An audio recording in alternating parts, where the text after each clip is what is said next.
Ever feel like you need a GPS just to navigate the world of marketing these days? Well, it's true. Things change so fast. It's like every time you think you've got a handle on things, bam, Yeah, new platforms are popping up, algorithms are rewriting the rules, and oh yeah, suddenly everyone's a guru on the next big thing. it can be tough to keep up. You're telling me. Yeah.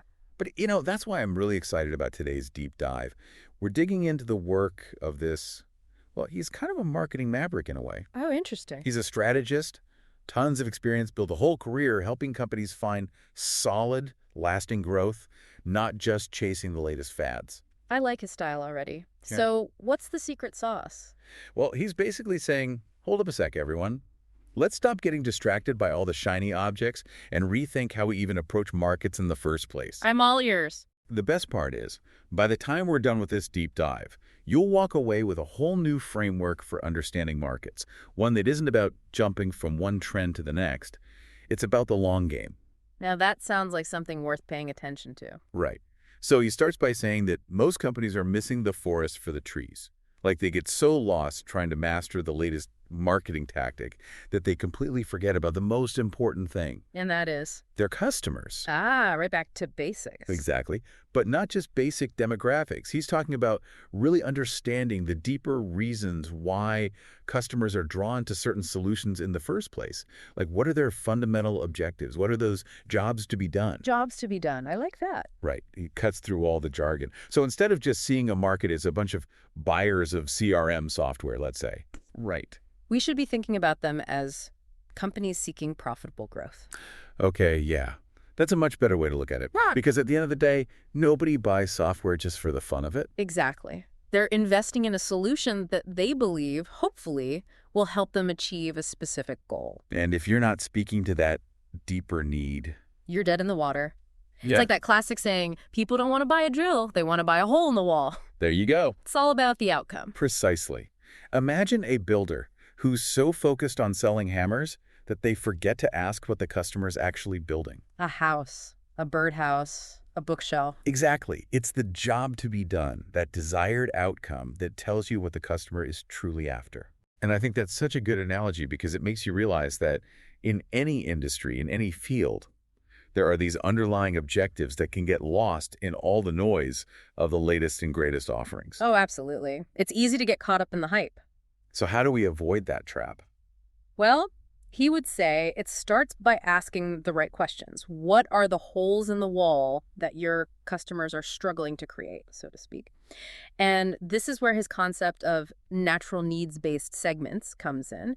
It's about looking beyond those surface-level characteristics. Okay, so instead of just segmenting by industry, which he says can be really limiting, It can be, yeah. we need to dig deeper. It's about finding those groups of customers, and they might be in totally different industries, but they all share a similar struggle. They're all grappling with the same fundamental objective, maybe just approaching it from different angles. Exactly. And that's where the real gold is. Right. And if you can tap into that, that's how you craft marketing messages and solutions Yeah. that truly resonate because you're speaking directly to those shared needs and pain points. And it's not just about the message, it's about the product itself. He argues that this whole idea of natural segmentation needs to be baked into the product development process from the get-go. It's not an afterthought, it's a prerequisite. Like you can't just slap on segmentation at the end like a coat of paint. It needs to be foundational. He uses that exact phrase in the article, prerequisite, not an afterthought. And it's because when you truly understand those jobs to be done, when you get inside the heads of your target audience, you can create products and services that actually solve real problems and meet those needs in a meaningful way. It's funny, isn't it?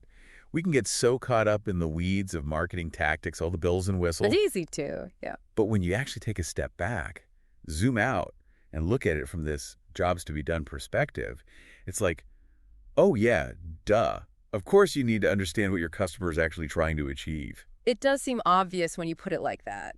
But it's amazing how often that gets lost in the mix. It really is. Which is why I think it's so smart that he actually takes the time to break down some key marketing terms. Like he wants to make sure we're all speaking the same language. Right, because words can have so many different interpretations. Exactly. And they can be used in different ways depending on who you're talking to. So he's kind of like, here's my marketing dictionary. Let's make sure we're all on the same page. I like that. So where does he start? Well, he tackles the word market head on. Like, Yeah, that's a big one, right? for sure. Everyone throws that word around. Right. But he defines it in a way that, at least for me, was like a light bulb moment. Okay, I'm intrigued. Hit me with it. A market is simply, in his words, a group of people with a common objective. Okay. At first glance, that seems pretty straightforward. How is that different from how most people think about a market? Well, I think it's about the level of focus. Mhm. He's encouraging us to zoom in on the objective itself, not on a specific product or solution. So instead of talking about the market for noise-canceling headphones, Exactly. We'd be talking about the market for people who need to focus in a distracting world. okay, now we're talking. It's about tapping into that underlying need, that deeper why that's driving people to seek out solutions in the first place. And that can completely change how you think about segmenting that market. Right, because you could be grouping people based on all sorts of surface level criteria that don't actually get to the heart of what they're looking for. Exactly. Yeah. Which is why his definition of a segment is so important. He says it's, and I'm quoting here, a subgroup within a market that has a common set of unmet or overmet needs. Okay, so break that down for me. So imagine you've got your market, those people with the shared objective. Now, within that market, there are these smaller groups, these segments, who all have specific needs and challenges related to that bigger objective.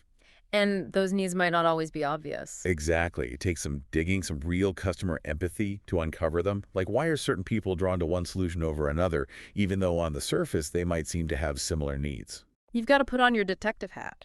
Exactly. And once you've identified those segments, those subgroups, that's when you can start crafting those killer offerings that really hit the mark. Okay, so what does he mean by offering them? He's not just talking about the product or service in isolation.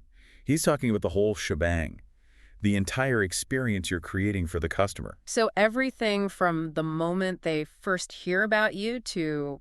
To every interaction they have with your company, their experience on your website, your customer service, how you handle returns, it all plays a role. It's about the whole package. Exactly. He actually defines it as the total offer to your customers, not just the product. Which makes a lot of sense when you think about it, because you could have the best product in the world. But if the rest of the experience is a nightmare... It's going to be really hard to win people over. Exactly. Yeah. And that's why I think his emphasis on a strong value proposition is so on point. He says it's, quote, a company's statement that differentiates it from other offerings in the market. So in a crowded marketplace, you've got to be able to answer that question. Why should I choose you? And you have to be able to answer it clearly and concisely. Exactly. It's not just about listing a bunch of features. It's about connecting those features to the outcomes that your customers are looking for. It's about telling a story. Yes. And making sure that story resonates with the right people, which is where resources come into play. Resources. Okay, tell me more. He's talking about all the information, the tools, the support that you provide to potential customers throughout their journey. So think blog posts, white papers, case studies, maybe even webinars or consultations. Exactly. Anything that helps educate your audience, demonstrates your expertise, and builds trust. It's about empowering your customers to make informed decisions. Yes. And it all ties into his concepts of channels and touch points. Okay, so what's the difference between a channel and a touch point? Well, think of a channel as the pathway, the medium through which you're connecting with your audience. So that could be your website, social media, email marketing, even in-person events. Exactly. It's the broad avenue, so to speak. A touch point, on the other hand, is a specific point of interaction within that channel. Got it. So let's say the channel is social media. Right. A touch point could be a post you share, a comment you leave, a direct message you send, even just someone clicking on your profile. It's that specific interaction. And the key is to make sure that each touch point is valuable and moves the customer closer to, well, to whatever action you want them to take. It's about creating a seamless and enjoyable experience. You don't want any dead ends or detours along the way. Just a smooth journey toward that aha moment. Exactly.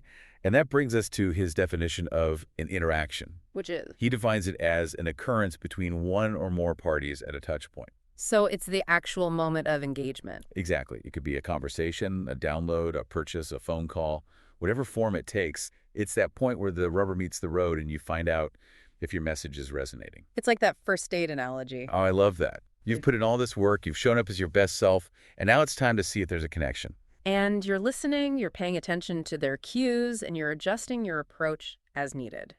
He's basically saying that marketing is a dance, not a monologue. It's amazing how we can go from talking about something as specific as marketing terms to something so much bigger, like, I don't know, a whole philosophy of connecting with people. It is interesting how it all ties together. It's about seeing the bigger picture. It really is.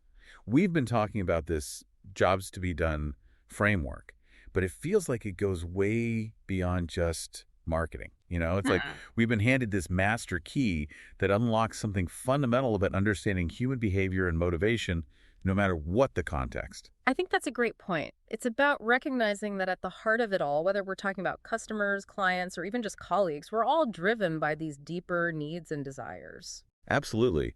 And, what I find really refreshing about this whole approach is that it shifts the focus away from chasing after the latest trends, which can be exhausting, Mm. and towards something much more sustainable, something much more meaningful. It's about building for the long haul, not just for the next quarter. Exactly.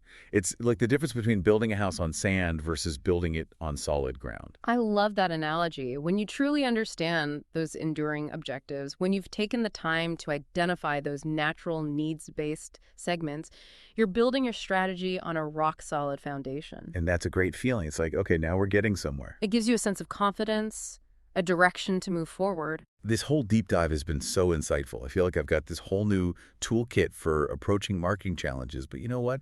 I think these tools are applicable in so many other areas of life too. I agree. It's all about understanding people and their motivations, and that's something we can all benefit from. So true.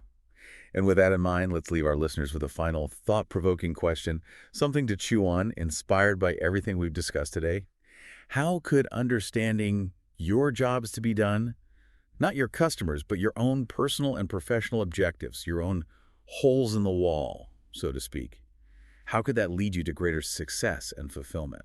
Now, there's a question worth pondering. What are those deeper motivations that drive you? What are you truly striving to achieve in your life and work? That's something to think about. And on that note, we'll wrap up this deep dive into rethinking markets. Until next time, happy strategizing.